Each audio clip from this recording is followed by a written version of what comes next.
Bobby Burton has a message. He said, boom, Joseph Mbatchou has committed to the University of Texas. We put out the tweet this morning when he arrived on campus. We've been saying, look, it's a maybe. Does he go to Tennessee or not? We heard he had probably canceled that visit. Then he flies in with the junior teammate, Anthony Davis, junior linebackers here today as well from the game from Grayson. But Joseph Mbatchou is a Texas Longhorn, so Texas now has 3 defensive line commitments in this class so far, looking for a 4th. Could that 4th be Nathaniel Marshall, who's on campus right now making an official visit, the Auburn commitment? But Joseph Mbatchou commits to the University of Texas, one of the rare true senior risers. Here's some senior video. First year playing football. He's a true senior riser in the recruiting world, and in a day and age where Huddle and YouTube gives exposure to all these kids at a young age. Joseph Mbatchou, I went to see him earlier this year. 6'4" and change, about 275. Looks like he weighs 255, 260. Carries his weight extremely well. A lot of natural power. Again, these clips you're watching him, not a good waist spin by the right tackle there, by the way. These clips you're watching, this is his first year ever playing football. He's lived in the States, hadn't been a football player, been a basketball player. Again, a guy that's carried a job throughout his senior season, works at Waffle House on weekends while not on the football field. This is his 3rd visit to Texas today. When he arrived, when I was standing over by Newhouse, I saw him arrive, and his father was with him. You pretty much knew what was going to go down here today with Joseph Mbatchou. We'd heard some rumors that if he showed up, that's what would happen. But Joseph Mbatchou is committed to the University of Texas. 3 defensive line commits. And I think now, look, Josiah Sharma, Myron Charles, those guys have a chance to play early at Texas. Joseph Mbatchou is going to need a little time, but his upside is immense. Again, 1 year playing football. He hasn't even played a full high school season because they had 3 games canceled due to the hurricane and some travel issues for teams they're playing. So he's played all of about 9 high school football games, maybe 10 now in his career.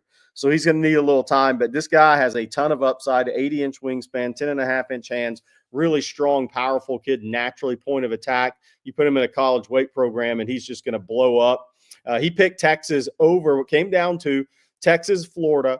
Auburn was 3rd. Again, he canceled the Tennessee official visit this weekend. I think he had enough of the recruiting process. He went out to USC earlier in the season, and USC made a big run there, but USC just too far from home. He was going to stay close. He was going to stay in the SEC at the end of the day. He was on campus at Florida last weekend with Myron Charles, Jamie French, all those guys. It was Florida's really last shot.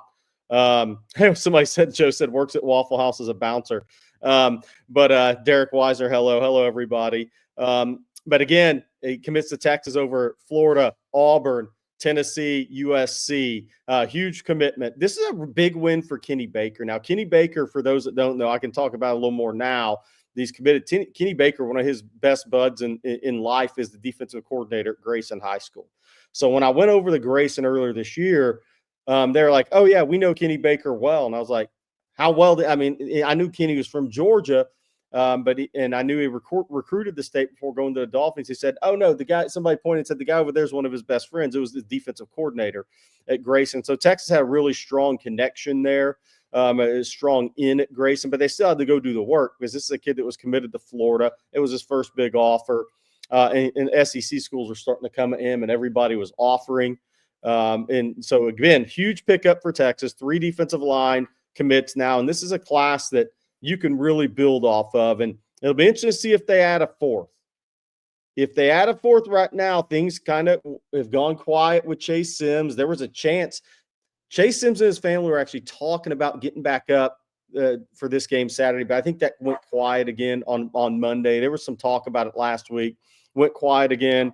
Zion Williams obviously did not make it or has not made it in. But Nathaniel Marshall being on campus is one to watch. Very athletic on tape now. And we'll be talking more about Nathaniel Marshall maybe during the watch with us and obviously throughout the weekend. But Nathaniel Marshall, the Auburn commitment, ranked 5 stars by one service, but really top 55, top 60 kid in the country.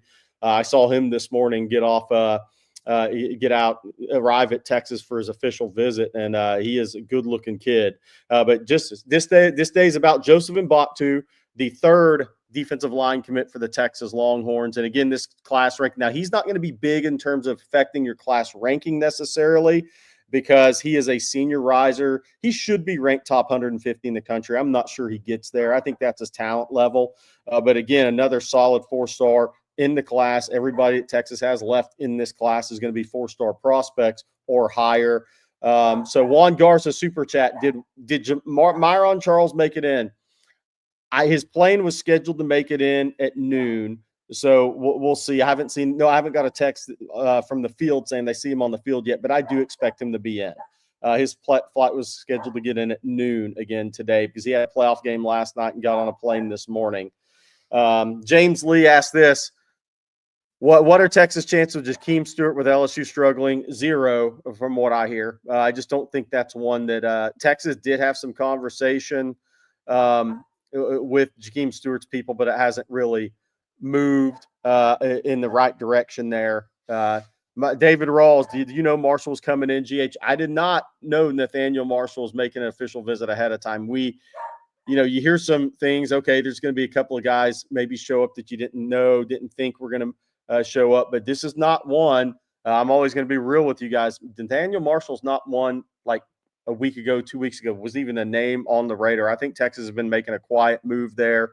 But it got him on campus here late in 10 days before signing day, essentially is where we're at right now. So big to get him on campus. Obviously, Josh Marquette says, thank goodness French and Myron didn't go to Florida today.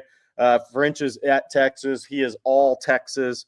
Myron Charles obviously should be on campus right now. Now Texas will have to survive with Kellen Wiley there. Kellen Wiley at Florida, the Sefner Armwood linebacker, who is not committed anywhere, but Texas is trending over Florida and Miami headed in this weekend. But this is a Florida visit, so we'll see what happens. But again, Joseph Mbatchou, this is going to be a short one, just a little quick live stream because we have to watch with us coming. But Joseph Mbatchou is committed to the University of Texas, 24th commitment in the class. Texas class was already ranked 4 or 5, depending on where you looked in the recruiting industry. I think they'll hold there with his commitment, maybe bump up by somebody. But again, another 4-star commitment in this Texas class sets up the possibility of a top 3 class for the Longhorns. And if something crazy happened with a Nathaniel Marshall or somebody else, they might be able to find their way to 2. The other news today, Javion Hilson, I was told this morning about 5 a.m. was expected at Michigan today. So we'll see. Juan Garza, what's with the Cade Phillips saga? I'll tell you, this has been one of the craziest, wildest 10, 12-day runs in recruiting I've experienced in my years doing this. I mean, the quarterbacks committing late, the 5-star quarterbacks going back and forth, bouncing out of commitments, going somewhere else. That's a rarity that 3 quarterbacks could go this late in a cycle, and just a lot going on in recruiting right now with the LSU struggles and there's a lot of things at play, and it's moving extremely fast. That's what I'll say. So it's Michigan finally figured out their NIL. LL says, yeah. They Larry Ellison's new wife, I think, figured that out, right?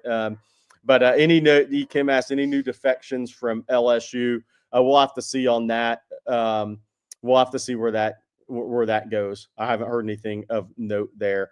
But again, Dan is like Nathaniel Marshall would be a fantastic ad. Hope Charles isn't having second thoughts about flipping. I mean, look, Charles, Florida doesn't have a home game left. We'll see what happens. But I think Myron Charles being at Texas today is extremely positive for the Longhorns. I think Florida's making a strong run, as they should, at these kids. But I think Myron Charles being in Austin today is a good thing. So King Kuntha says Myron Charles is going to flip. We'll see what happens there.